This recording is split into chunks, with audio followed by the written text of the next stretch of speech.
ভারতের জন্য বরাদ্দ রাখা হয়েছে। ভারত থেকে মৈত্রী সেতুর মাধ্যমে সেখানে আসবে। সেখানে কি বাংলাদেশ দখল করার জন্য ক্যান্টনমেন্ট করা হয়, নাকি যুদ্ধের ট্রেনিং দেওয়া হয়, নাকি কৃষিকে সহযোগিতা করা হয়, সেটা দেখা পর্যন্ত আমাদের অধিকার থাকবে না।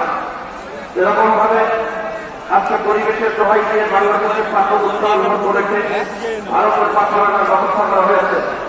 আজকে বাংলাদেশের বিদেশে পাঠানো হয়েছে এবং আমাদের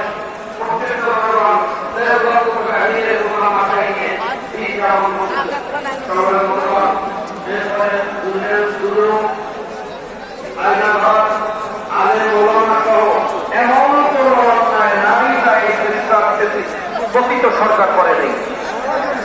সংগ্রামী বন্ধুগণ, আমার দেশের লক্ষ লক্ষ যুবক দেখা বেকার, শিক্ষিত যুবক, সেখানে ভারতের প্রায় 6 লক্ষের উপরে মানুষের চাকরির ব্যবস্থা করা হয়েছে। বৈধ অবৈধ মিলে 22 লক্ষ ভারতীয় নাগরিক বাংলাদেশে ইনকাম করার ব্যবস্থা করা হয়েছে। আজকে আল্লাহ পাকের শুকর, এই জুলাই আগস্টের বিপ্লবের মাধ্যমে মুক্ত এবং